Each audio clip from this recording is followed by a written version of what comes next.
Hi guys, welcome back to exmolex. I recently shared a bunch of stories from people who have experiences with David A. Bednar, and everybody loved that so much that I decided to expand that series to more apostles and prophets. I think it's interesting from an ex-Mormon perspective to see these men just be men. When you're a member of the church, oftentimes they feel like celebrities because when you get to meet them, you know, you're standing in a line with a bunch of other people like it would be if you were gonna meet a celebrity. They're surrounded by security guards all the time, much like a celebrity would be. And even more than being like a celebrity, in the Mormon church, they are God's called upon men. They're thought of as prophets, seers, and revelators. These are the people who commune directly with God to get inspiration for how to lead the church. And coming from somebody who was a member of the church for a very long time, we very much looked up to these men. We revered them. So getting a view of them from a regular perspective in regular life to see how they really are and how they interact with other people can be very interesting and I think a little bit therapeutic. Somebody mentioned in the comments of one of my David Bednar videos that it would be interesting to get both good and bad experiences with these men.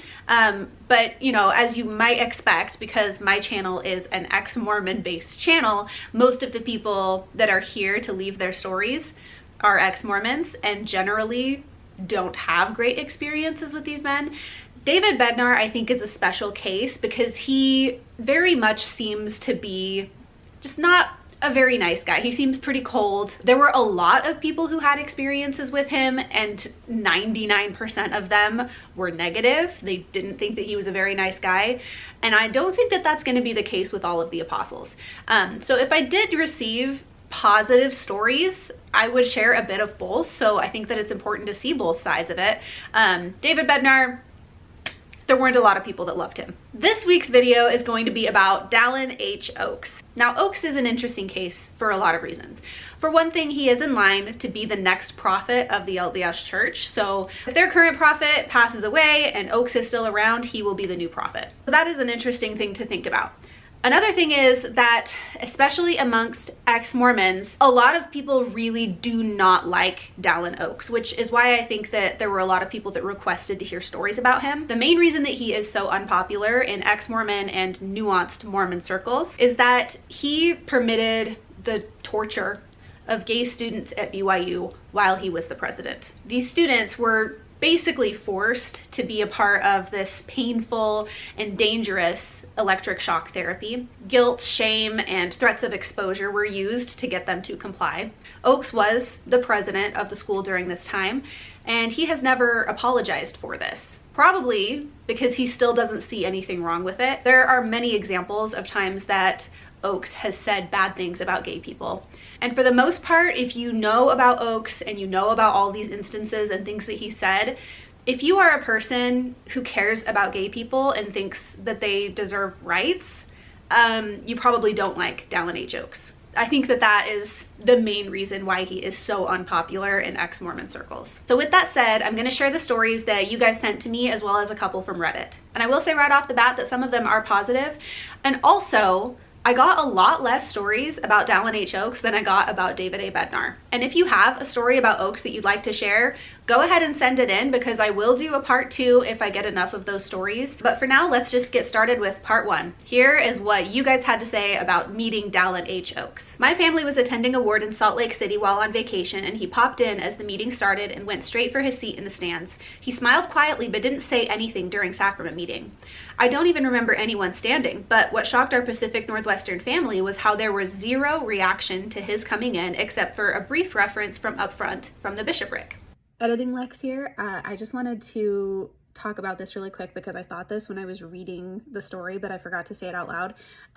If you compare this story to some from the David A. Bednar stories, if this same experience had happened to David Bednar, where he was presiding at a meeting, but he wasn't properly acknowledged and people didn't stand for him, I think that he would have been very obviously upset. He might have actually gotten up to the microphone and said something. That's the kind of the person that he seemed to be in contrast to this. Like, he has such a high opinion of himself that he's willing to make a public scene about it if he's not acknowledged properly. So that's kind of an interesting difference between Bednar and Oakes in these stories. My brother was pretty young at the time and wanted to shake Oakes' hand, but didn't have the courage. So we pushed him through everybody after the meeting and cornered Oakes in the hallway. Oakes was polite and had the same smile plastered on his face and shook my brother's hand pretty sincerely. Looking back, I think there was something weird in his attitude. It was aloof and curt, making that smile feel maybe a bit performative, but being famous for any reason must be exhausting when you're just trying to attend a run-of-the-mill service. I'm sorry it's not a very juicy story, but he also didn't open his mouth much, so maybe that helped keep the experience from souring more quickly. He visited the YSA ward I was attending. I want to say this was 2022 or 2023. At the time, I was attending church sporadically and usually only for Relief Society and Munch and Mingle. What can I say? I love food and friends.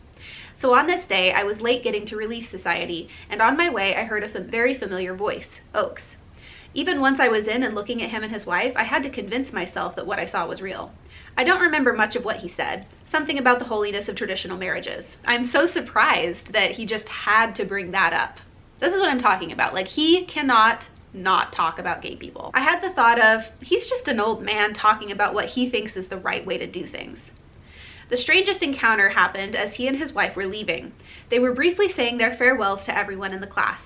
When they got to me, he and I shook hands, but his wife reached out to rest her hands on my shoulders, then suddenly pulled me into a brief hug and a quick kiss near my mouth. Both of us stared at each other in shock for a moment before she awkwardly wished me a good day and hurried to follow her husband out the door.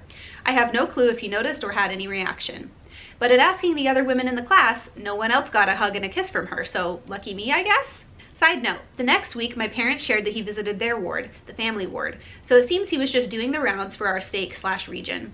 Needless to say, they were far more positive about the idea of being in his presence than I was, though I censored myself pretty well when I shared my encounter. That's interesting about his wife. I would love to hear in the comments if you guys have any thoughts about that and what that was about. My, post-Mormon brain, the first thing I went to, and I think the first thing that I would have thought as a member of the church was like, oh, she must have recognized you because she knew you in the pre-existence. And that was like, I don't know. That's like that's the first thing my post-Mormon brain went to. My grandfather remembered him from school. He said he was a nice young man and they played football together. My grandfather would not have said that if it wasn't his genuine impression. There can be some value to having an apostle that had a less than idealistic childhood. Some general authorities hit me as bad apples, but not him. I could see that. I think that, as a young person, I believe he probably would have been less jaded, because you typically are. I didn't really have any particular feeling about Oakes all that much before I left the church and started learning more about the stuff that he's done and said.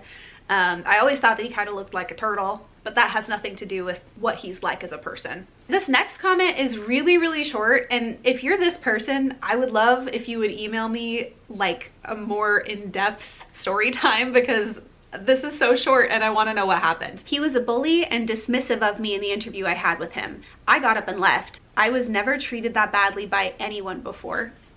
That's all that they said. If you were that person and you'd be willing to share more in depth what happened, I'm sure that all of us would love to hear it. So go ahead and email me, exmolex@gmail.com, if you're interested in sharing the full story for a part 2. When I was a student at BYU, I got to know one of Dallin H. Oakes' grandchildren who was in my program. Nice guy. Conference time came around and this classmate invited me to go to conference with him and have lunch in his grandfather's office after the morning session. The first thing I noticed walking over to his office was the level of security. It had never occurred to me, I'm not from Utah, that church leaders have bodyguards, let alone such extensive security details. We got into an elevator with a very tall man who looked like a younger version of Henry Eyring and went to Oakes' office. His office was very plush, wood panels, comfy chairs, very large 2 rooms, although it felt cramped with all the people there. This lunch was for all the grandsons, most of which brought their wives, although a few brought girlfriends. I was strictly a friend. Oakes and his wife Kristen were very kind and seemed very interested in their family members. The others not so much, especially the women. They all seemed unhappy and nervous. Oakes struck me as just someone who lives and thinks like it's still the 1950s and thinks this view is consistent with what God wants. Oakes then proceeds to introduce everyone, and when he gets to me, introduces me as his grandson's girlfriend. I stood next to my friend, who I was a good 6 inches taller than, and just smiled, happy that I could give my friend some slack and make his grandfather, mistakenly, think he wasn't a menace to society. Not necessarily a negative experience, just one that showed me that Oaks is just a normal person presuming he speaks for God. I've since left the Mormon church and couldn't be happier. The funniest story I have of him is secondhand from my grandma. She went on a date with him when they were young. She didn't even want to go with him at first, but then he got tickets to see a show she wanted, so she agreed. All she had to say was that on the date he was very handsy, said he was like an octopus. I wonder how old he was at that time, because that's not very apostle-y of him. Okay, and I'm also going to share a couple of stories that I saw on Reddit. This story happened a few years ago when I lived in Salt Lake and was still a TBM. The ward I lived in had Raz Band and Gong, although I don't recall ever seeing Raz Band show up for church except like once, and I'd never seen any other apostles there before. One Sunday, Oaks decides to visit our ward for whatever reason. I don't know if there was a specific reason.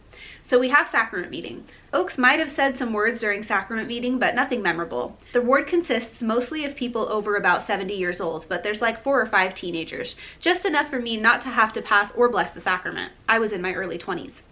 And once the next hour of classes starts, a line forms in front of Oaks, and pretty much every member of the ward is in the line to meet him. He mostly just says hi and shakes each person's hand and sends them away. Eventually, I get up to meet him.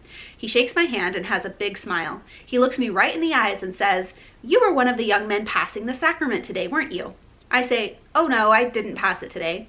He doesn't seem to care that he was wrong and puts his other hand on my back while still shaking my hand. He says, "Oh, I saw a young man with a good strong figure passing the sacrament and I thought it was you." He then rubs up and down my back a few times and squeezes my arm multiple times. It felt like it lasted at least 10 seconds. I don't remember if this next part happened or not, but my wife recalls Oaks also feeling my chest. I chuckled uncomfortably and said something like, "Nope, it must have been somebody else." He then returns to feeling my whole back, and he says something like, "Well, it was great to meet you. Have a good time in Sunday school today." And then I walked away. Yeah, so that's weird. Not really sure what to make of all of that. I kind of wonder if the rubbing up and down was feeling for garments, but I don't know. He seems to think that this person was younger than that, so I don't know. Let me know your thoughts.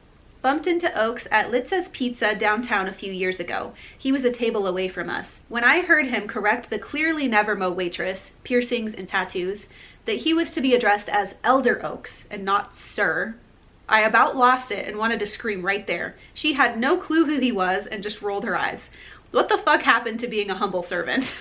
Wow. I can't imagine speaking to somebody that is not a member of the church and has no idea who you are and being like, I mean, sir is a very, very polite term, especially to use in the food service industry, saying "Oh, what can I get for you, sir?"